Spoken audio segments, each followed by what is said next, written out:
No mercado das ilusões, vendedores de sonhos voláteis, parasitas que sugam a seiva, tornaram-se profissionais da fé, ludibriaram a fé e a esperança, e vão com as almas vendidas, enquanto sugam outras almas, que jazem sem paz e sem calma, desde líderes religiosos aos mestres da filosofia, aqueles que se dizem tão hábeis, arquitetos da sociologia, expert na psicologia, deturpada ideologia, desconstroem a realidade, trazendo dúbia abstração, como metástase de um câncer, carcomem putrefando o coração.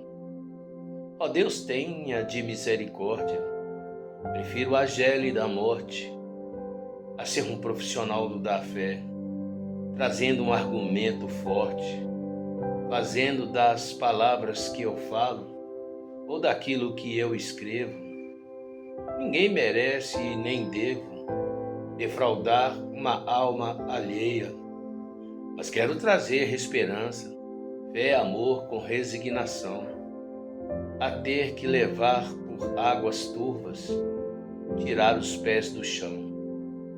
Sei que muitos precisam de ajuda, mas não quero promover o engano, vender a minha alma ao diabo, tornar-me um demônio profano. Bendito seja este Deus maravilhoso chamado Jesus Cristo. Enquanto orava nesta manhã, me veio, se eu fosse sensacionalista, dado ao misticismo, talvez eu conseguiria chamar até mais atenção se eu fizesse desta forma, porque me veio uma imagem de um soldado prostrado diante de um rei, e o rei com essa espada sobre o seu ombro. Por isso é que eu falo que se fosse algo misticismo, eu, cheio de histeria, poderia dizer que era uma visão de Deus, enfim. Mas foi apenas fruto da minha imaginação, através de filmes que já assisti, da idade medieval talvez, e fica impregnado no subconsciente, mas o que não deixa de ser uma realidade. Mas por que estou falando sobre esta imagem que veio em minha imaginação e sobre o sensacionalismo? É porque imediatamente, concomitantemente, eu fiz uma analogia, a analogia de um rei, cuja espada estava sobre a cabeça de um homem. E esse homem sou eu, pode ser você. E essa analogia eu vejo Deus como este rei, o rei dos reis. E muitas vezes nesses filmes, quando o soldado guerreiro se prostra diante deste rei, é para ser honrado, para ser consagrado, algo deste tipo. Mas essa mesma espada pode decepar. Então aí é que veio, e por isso entrou na baila esta minha reflexão. Porque ao mesmo tempo em que depois que imaginei esta visão, ou que esta visão veio na minha imaginação, eu me lembrei de duas pessoas específicas que tiveram a espada não de um rei, ou foi de um rei, ou de um imperador. Quem sabe? Falo de Paulo de Tarso e bem antes falo de João Batista, cuja espada decapitou ambos, mas eles foram honrados pelo Rei dos Reis. E também por que falo isso? Porque hoje eu vejo tantos se levantarem em nome de Deus, tanto engano, tanta mentira, mas há aqueles que ainda hoje sofrem por amor ao Evangelho. Eu sei que não é necessário que eu conheça o grego, o hebraico, eu bem que poderia conhecer. Indiferente de linhas ideológicas, teológicas, conheço homens e nomes que são impactantes. Na minha igreja mesmo, meu líder tem um conhecimento profundo. Mas não é preciso que eu tenha esse conhecimento profundo. Eu costumo dizer que o homem não precisa ser um oncologista para saber que o câncer é uma anomalia da célula, que não precisa de o homem ser um astrônomo para entender que o Sol não passa de uma estrela. E simplificando, não é preciso que eu vá à Lua para entender que a Terra ou saber que a Terra é redonda. E nem é preciso que eu pule de um edifício para entender a força da gravidade. Enfim, a grande realidade é que homens que conhecem a teologia ou não, e quantos não conhecem, estão por aí agindo de forma réproba. Eu não tenho conhecimento, mas quantos tais como eu que se tornaram pessoas conhecidíssimas, famosas, que têm um conhecimento raso, mas no entanto estão aí e dão bom testemunho apesar das suas limitações. Em contrarresposta, quantos que são teólogos que apostataram da fé, apregoam o relativismo, apregoam o humanismo, e muitos embarcaram na teologia liberal, enfim, tantas deturpações. O problema é intrínseco, é íntimo. E o desejo do meu coração é de honrar. Quantos líderes são famosos e têm um conhecimento raso? Por isso é que eu comecei falando sobre o misticismo. Talvez eu tivesse maior penetração se eu começasse com sensacionalismo, com misticismo, que é muito, principalmente advindo do meio neopentecostal. Mas volto a repetir, nem tanto ao mar, nem tanto à terra, porque quantos não foram os teólogos que entenderam por demais, acharam que sabem até mais do que Deus, promulgam a hipergraça e convertem o evangelho numa permissividade profunda, enfim.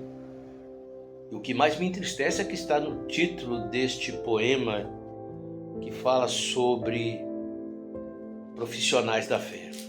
Homens famosos, grandes, importantíssimos, ou homens simplórios.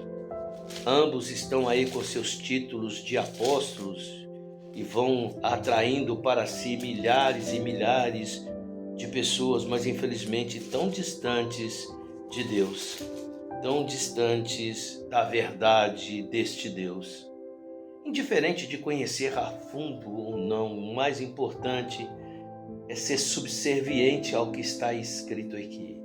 E para concluir a reflexão que me veio esta manhã, já que eu tive na imaginação esta imagem de um rei com uma espada, e não quero ir para o lado do sensacionalista, faço uma outra analogia.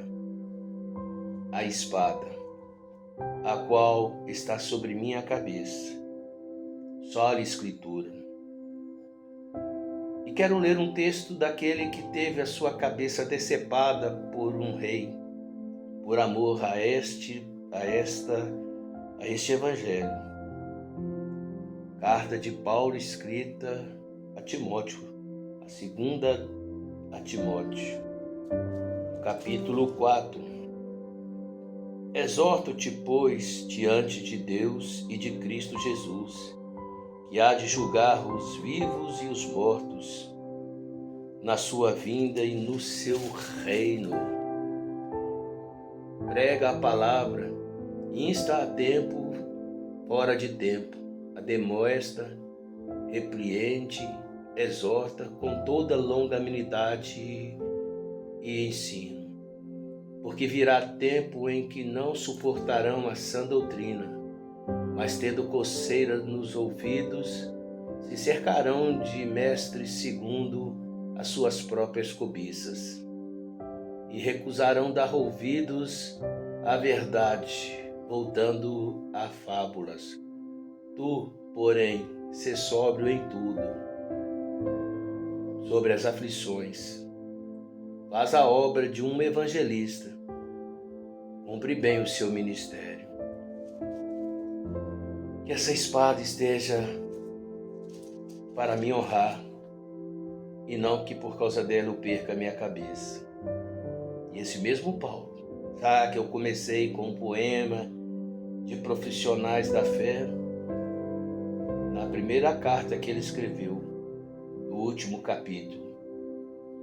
No versículo 10, ele diz: o amor ao dinheiro é a raiz de todos os males. E nessa cobiça, alguns se desviaram da fé e atormentaram com muitas dores. Mas eu gostaria de ler desde o versículo 3 do capítulo 6 da primeira carta a Timóteo. Se alguém ensina outra doutrina que não concorda com as palavras do nosso Senhor Jesus Cristo e com a doutrina que é segundo a piedade, é soberbo e nada sabe, mas delira acerca das questões e contendas, de palavras a quais nascem invejas, porfias, blasfêmias, suspeitas malignas, contendas de homens corruptos de entendimento e privados da verdade, cuidando que a piedade é fonte de lucro. De fato, grande fonte de lucro é a piedade com contentamento, porque nada trouxemos para este mundo e nada podemos levar dele.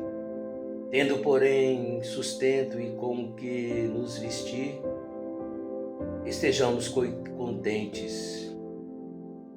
Os que, porém, querem ficar ricos caem na tentação e no laço, e em muitos desejos descontrolados e nocivos, os quais submergem os homens na ruína e na perdição.